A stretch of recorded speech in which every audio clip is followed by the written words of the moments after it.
Kepada Allah dan bersalawat kepada baginda Rasulullah.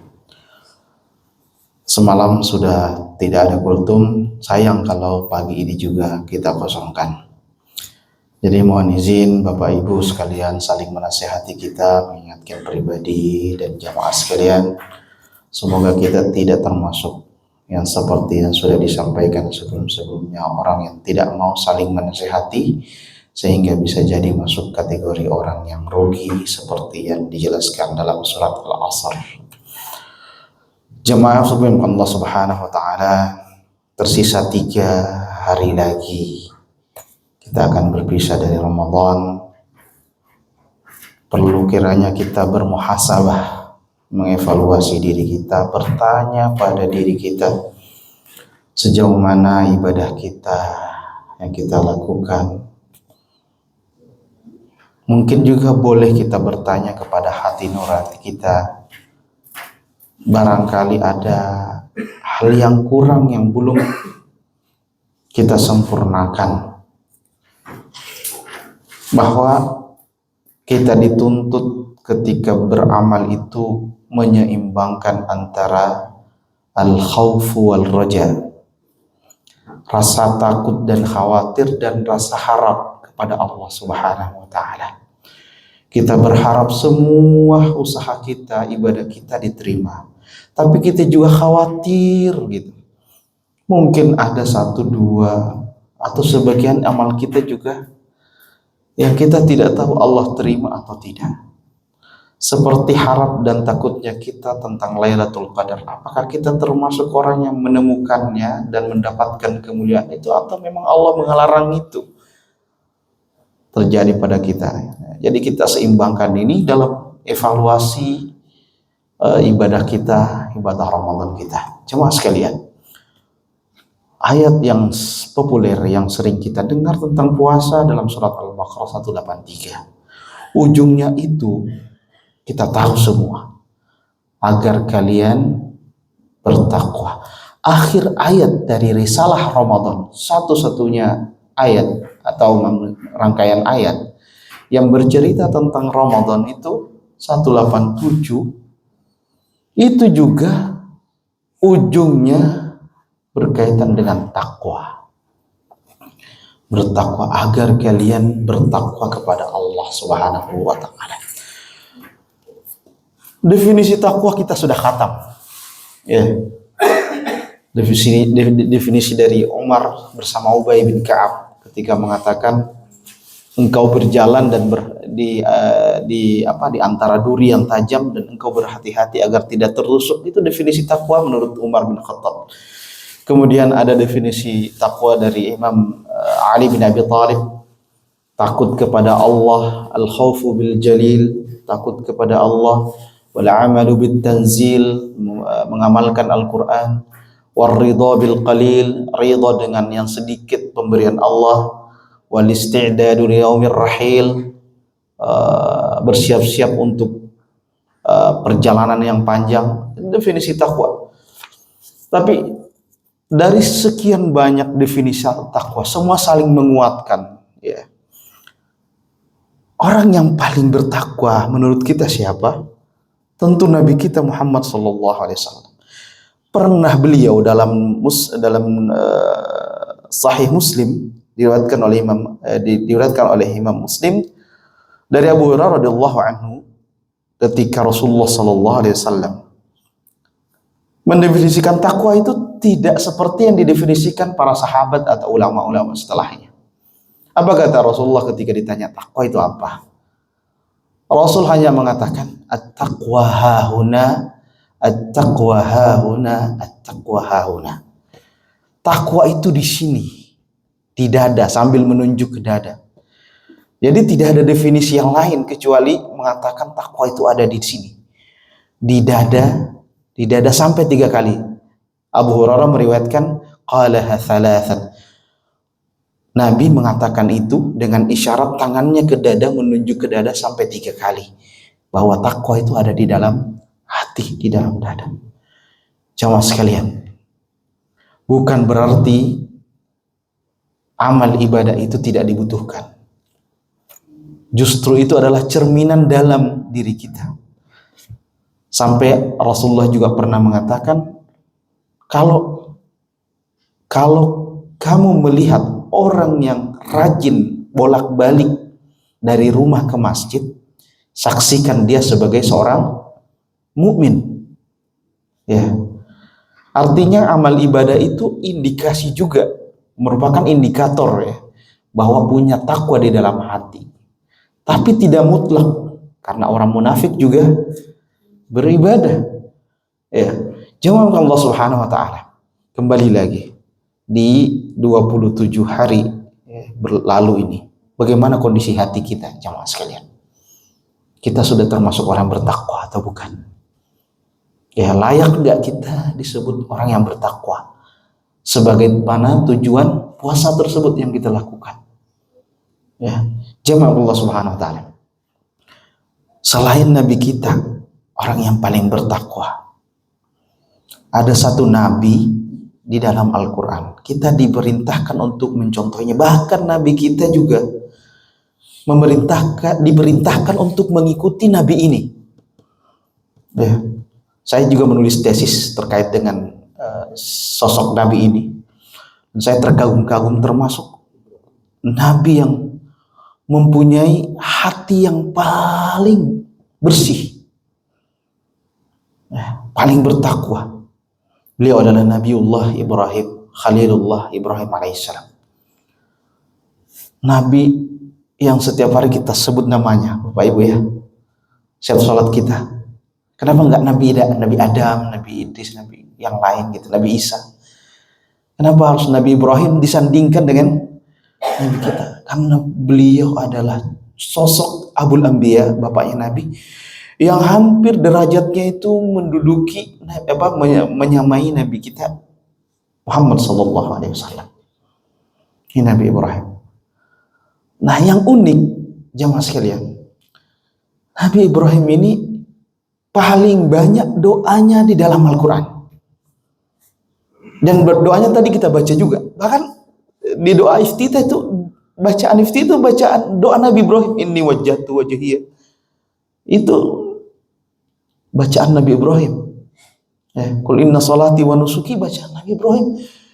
Beliau yang mengucapkan, seluruh umat manusia, umat Islam senantiasa mengucapkan ucapan beliau. Entah berapa tahun sebelum Masehi Nabi kita, Nabi Ibrahim, Masya Allah. Nah, yang unik, beliau pernah berdoa ya dalam surat Asy-Syu'ara, itu berkaitan dengan hati.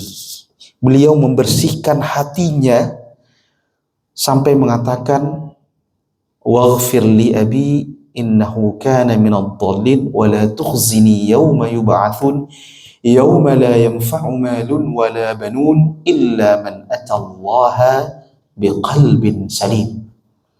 Ya. Beliau ini Masya Allah, lisannya tidak pernah mengeluarkan kata-kata yang kasar. Meskipun yang dihadapinya itu adalah orang yang bejat, ya. Raja Namrud, yang jahat, yang musyrik. Kemudian bapaknya yang pembuat patung, ya, itu dihadapi oleh beliau dengan penuh kasih sayang. Diusir, diancam untuk dibunuh, mau dirajam. La arjumannaka wahjurni maliya. Saya akan, kalau kamu Ibrahim tidak berhenti berdakwah, tidak berhenti berisik gitu, berkomentar, saya akan rajam kamu dan saya akan usir kamu. Jangan lagi lihat muka saya, kalau bahasa kita gitu. Dan Nabi Ibrahim apa jawabannya? Qala salamun alaik. Kalau begitu semoga engkau selamat, senantiasa dalam kondisi selamat. Sa'astaghfirullah, saya akan minta ampunkan kepada Allah atas dosa-dosamu. Nabi Ibrahim sudah diancam seperti itu masih keluar kata-kata yang lembut gitu. Jawab Allah Subhanahu wa taala. Ini cerminan bagaimana Nabi Ibrahim alaihissalam di antara nabi yang paling bertakwa kepada Allah Subhanahu wa taala, sampai perintah untuk mengikuti jejaknya itu diperintahkan kepada Nabi dan kepada kita semua. Ayat populer, laqad kana lakum fi Rasulillahi uswatun hasanah. Ini populer. Sungguh sudah ada suri teladan yang baik bagi diri Nabi kita Muhammad SAW. Itu. Tapi di ayat lain 2 kali disebut dalam surat Al-Mumtahanah, qad kanat lakum uswatun hasanatun fi Ibrahim. Sungguh ada suri teladan yang baik bagi kamu pada diri Nabi Ibrahim. Dipertegas lagi 2 ayat setelahnya, laqad kana lakum fihim uswatun hasanah. Sungguh telah ada uswatun hasanah, contoh teladan bagi diri mereka, maksudnya Ibrahim dan keturunannya. Masya Allah. Di surat An-Nahl di akhir-akhir itu sampai Rasul Nabi kita diperintahkan, tsumma auhayna ilaika, kemudian kami perintahkan kepadamu Muhammad, kami wahyukan kepadamu, anittabi' millata Ibrahim, agar mengikuti cara beragamanya Nabi Ibrahim alaihissalam. Coba sekalian, belajar kita dari Nabi Ibrahim, bagaimana mensucikan hati, bagaimana doa-doa beliau. Doa beliau itu Masya Allah, paling banyak dikabulkan semua. Ya. Dikabulkan. Rabbana arina manasikana, tuba alaina innaka antat tawwabur rahim. Nabi kita Muhammad SAW dalam tafsir Ibnu Katsir disebutkan, jelaskan bahwa Nabi Muhammad itu ketika ditanya oleh salah seorang sahabat, bagaimana Nabi kita lahir? Apa jawaban Nabi? Ini adalah berkah dari doa bapak saya, yaitu Ibrahim. Di mana doanya banyak dalam Al-Quran.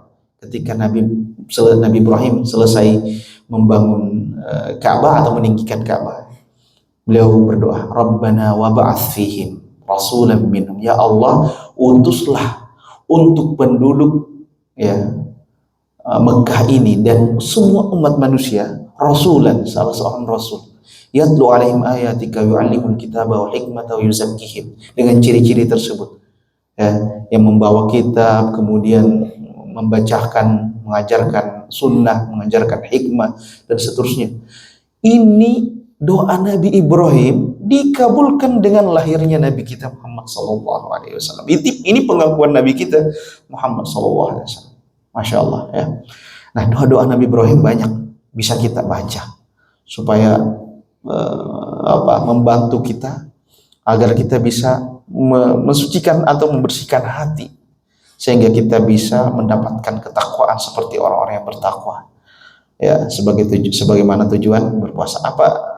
Doanya banyak ya. Rabbi habli minas salihin, ada dalam surat Asy-Syu'ara. Tadi juga kita baca dalam qunut, Rabbi ja'alni muqimas salati wa min dzurriyyati rabbana wa taqabbal du'a. Kemudian Rabbi ghfirli wa liwalidayya walil mu'minina yauma yaqumul hisab. Ya, dan doa-doa lain dari doa Nabi Ibrahim alaihissalam.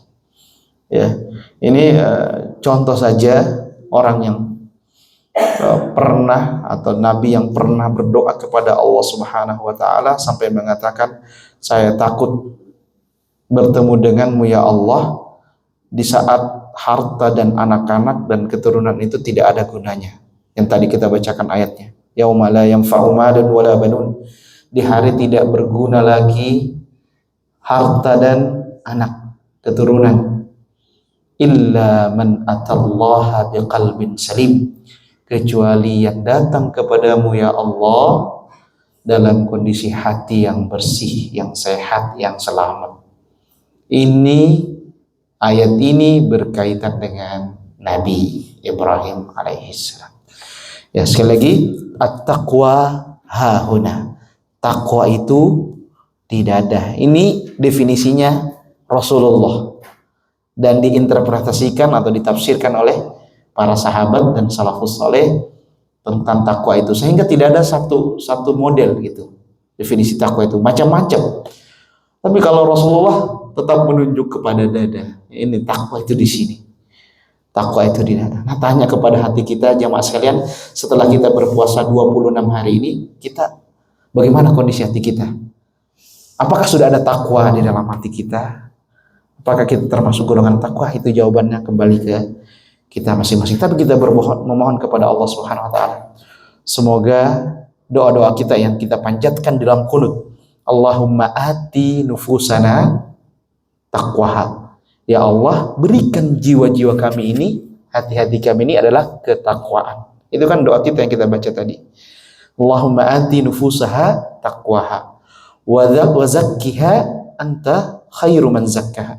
Sucikanlah hati kami ya Allah, ya, karena engkaulah sebaik-baik yang mensucikan. Anta waliyuha wa maulaha. Engkaulah yang memiliki hati ini. Ya muqallibal qulub, ya musarrifal qulub, kita hafal semua. Ya, jamaah sekalian, itu saja pesan singkat untuk hari ke-27 ini. Mudah-mudahan ada manfaat, ada faedah yang kita bisa ambil. Ja'alanallahu wa iyyakum minal muttaqin. Semoga Allah Subhanahu wa taala memasukkan kita kategori orang-orang yang berpuasa kemudian dijadikan sebagai orang yang bertakwa. Barakallahu fikum. Assalamualaikum warahmatullahi wabarakatuh.